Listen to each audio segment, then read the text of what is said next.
Fala aí, guitarrista, seja bem-vindo, eu sou o Matheus Barbosa e nesse vídeo eu tenho mais umas dicas de guitarra fusion para você. E hoje, além de todo o conceito de improvisação, eu quero também falar de outside. Esse é um conceito que todo mundo procura, fica curioso, e eu quero te mostrar como que eu penso no outside dentro da estética fusion aí de improvisação. Lembrando que fusion é um conceito bem amplo dentro da guitarra, então todas as dicas que eu der aqui, elas vão servir para você que quer improvisar melhor, quer ser mais criativo. E eu tô considerando esse vídeo o terceiro de uma série de guitarra fusion. Eu vou deixar o card aqui para vocês e o link na descrição dos outros vídeos que eu já fiz, tá? E para você não perder mais nada, se inscreve aqui no canal, aperta o sininho para você receber em primeira mão tudo que eu postar aqui, beleza?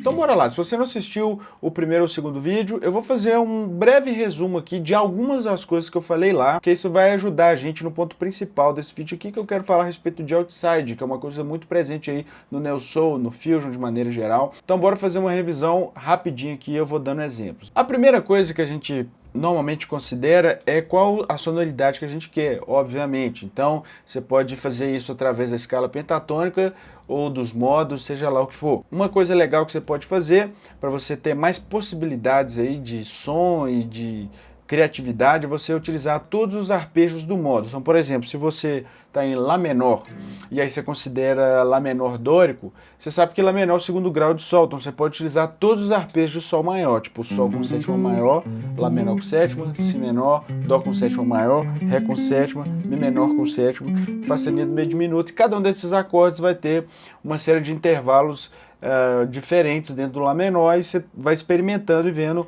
qual que é a sonoridade que você quer. Mas não é apenas o dórico que você pode utilizar, você pode utilizar o frígio também. O frígio eu gosto muito de utilizar, apesar de ser um pouco mais difícil, e apesar dele ter uma sonoridade bem particular. Esse é um dos motivos, inclusive, que eu recomendo você tentar utilizar o modo frígio, porque vai sair de um lugar comum de todo mundo, né? Quase ninguém utiliza ele.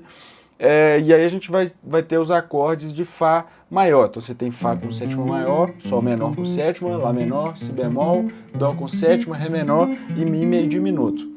Uma coisa interessante disso aqui é que na realidade, apesar dos arpejos serem completamente diferentes, a gente tem apenas uma nota de diferença entre cada um em relação à escala menor.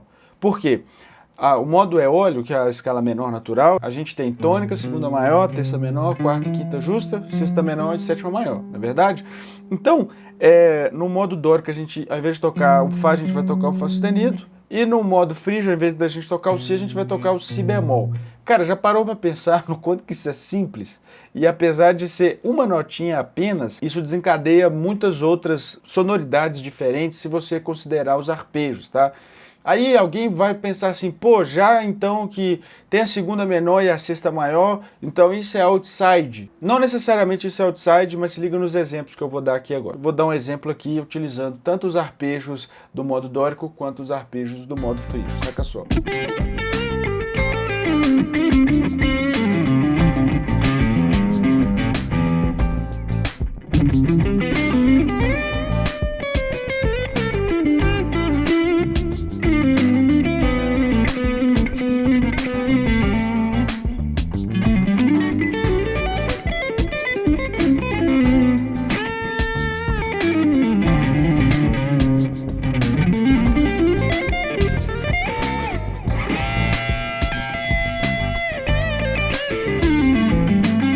Sacou aí? A sonoridade é bem diferente, né, do modo frígio e do modo dórico, e eu recomendo muito você praticar os arpejos, tá? Dentro do Dominando a Guitarra, eu passo várias formas de você dominar as escalas, os modos, para você conseguir ter esse tipo de fluência, tá? Não só nas escalas, porque de escala para escala, você viu que é uma notinha só de diferença, como eu falei. O mais importante é você dominar a escala e o modo por completo, tá? Se liga nisso. Bom, agora que a gente consegue tocar isso e pensar nos modos e escalas dessa forma, a gente pode conversar um pouquinho sobre outside. Eu vou colocar de uma forma super simples aqui. A gente tem a escala dórica, né, que é um ponto de partida que normalmente eu utilizo. Então a gente tem Lá, Si, Dó, Ré, Mi, Fá sustenido e Sol. Essa aqui é a escala dórica de Lá. E isso aqui seria um inside pra gente. Primeira dica, antes de você conseguir tocar outside, você precisa saber tocar inside. Pensa só, como que você vai saber o que é fora da caixa se você não sabe o que tem dentro da caixa? Então você precisa entender isso primeiro. E aí, como a gente tem o nosso padrão, que seriam essas notas, para a gente saber o que é outside, vai ser tudo que não são essas notas. Essa é a forma mais tosca de definir outside. Então, a gente tem Lá, Si, Dó, Ré, Mi, Fá sustenido, Sol. Então as outras notas seriam Si bemol, Dó sustenido, Ré sustenido, Fá e Lá sustenido. Olha só, se você toca dessa forma, aqui a gente tem a escala pentatônica de Si bemol menor. Então, supostamente, você pode tocar um semitom à frente para você soar outside. Mas, normalmente, a primeira reação que a gente tem quando escuta isso, no início da improvisação, é o quê? Você tem um Lá menor, aí você vai lá e utiliza o shape de Si bemol, tipo assim. Cara, tipo assim, todas as frases de blues, de pentatônica, de Si bemol menor sobre o Lá menor. Cara, essa é uma abordagem pobre. Claro que você pode fazer isso, conceitualmente você vai estar dentro de uma situação outside, mas eu não acho que isso aqui, assim, ó, não é tocar outside. O conceito de você utilizar o lance um semitom acima, você vai ver com grandes improvisadores, por exemplo, o Scott Henderson, é você pegar essa visualização fácil que a gente tem de um semitom acima e usar isso para articular o seu fraseado. Então faz muito mais sentido você ir lá e cá e voltar para você ter uma sonoridade aí construindo articulação do que simplesmente, agora eu estou tocando Si bemol menor em cima de Lá menor. Desse jeito tá mais para errado do que outside para mim, tá? Então, uma forma da gente fazer isso é utilizando o conceito que chama sidestepping. A tradução seria um passo ao lado, que ou pode ser um semitom à frente ou um semitom atrás também dá. Então, eu, considerando isso, num lance de tocar do sidestepping, um semitom acima ou atrás, eu tentaria articular mais ou menos dessa forma aqui. Um exemplo, ó, você tem um Lá menor, né? Então você tem a sonoridade básica do Lá menor, e a partir disso você vai e volta, ó. Fui e voltei rapidinho, ó, de forma mais elaborada.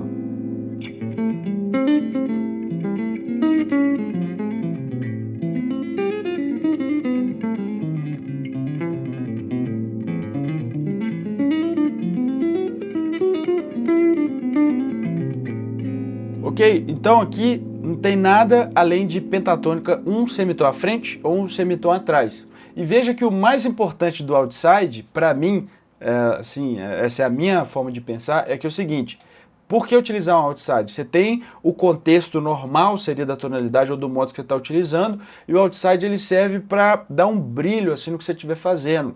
Então, quando você toca um outside, você gera uma situação mais tensa, isso te ajuda a ter sabores diferentes dentro do solo. Então, para mim, o que eu estou dizendo é que o outside ele só vai fazer sentido para mim depois que eu mostro o que é inside. Porque senão você vai ficar tocando notas aleatórias fora da escala o tempo inteiro. Então eu penso dessa forma, eu utilizo o outside dessa forma. Eu mostro o contexto e a partir disso eu uso o outside para fazer um contraponto melódico e de textura e de sonoridade em cima disso, beleza? Dá um exemplo agora no contexto usando sidestepping, outside, um semitom acima ou um semitom atrás, saca só?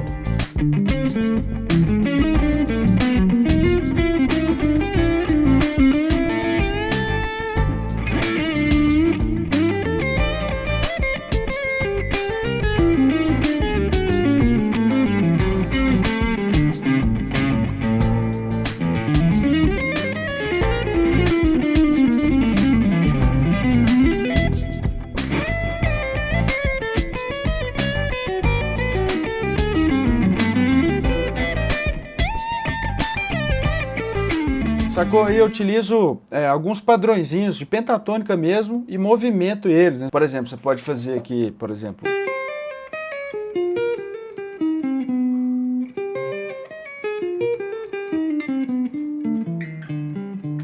e assim por diante, tá? E uma outra forma de pensar no outside é através da escala alterada. Primeira coisa é o seguinte: escala alterada significa necessariamente estar numa situação outside? Não. A escala alterada é o sétimo grau da menor melódica e tem um acorde específico, alguns acordes que são específicos dessa escala. Então, não é porque você está tocando a escala alterada que necessariamente você está numa situação outside. Por exemplo, esse acorde aqui, Mi com sétima e nono aumentado, o acorde do Hendrix, uma das escalas possíveis para ele seria a escala alterada de Mi menor, de Mi alterado, desculpa, que é a mesma coisa de Fá menor melódico, considerando o Mi o sétimo grau de Fá menor melódico, tá? Então, nesse caso, tocar a escala alterada não é uma situação outside, porque é a própria escala do acorde. Agora, uma forma de utilizar a escala alterada aqui, considerando o nosso Lá menor, que é a nossa tonalidade de exemplo hoje, é o quê? O Mi seria o nosso acorde dominante do Lá menor, não é? Então, principalmente quando você está numa situação mais extensa, que fica um acorde só parado, você pode simplesmente tocar a escala alterada do dominante. Então, Lá menor, você tem Lá menor, você vai tocar Mi alterado, ou Fá menor melódica. Não recomendo pensar Fá menor melódico, eu recomendo você pensar Mi dominante. Quem já me acompanha aqui sabe que eu bato muito nessa tecla, mas você pode sim pensar em Fá menor melódico. Se você quer saber mais sobre a escala alterada, escala menor melódica, eu vou deixar um vídeo, vou deixar o link na descrição também. Eu já falei disso aqui no canal, beleza? Então vou dar um exemplo aqui agora, onde eu utilizo Fá menor melódico ou Mi alterado em cima de Lá menor, né? Que é basicamente isso. Saca só dentro do contexto.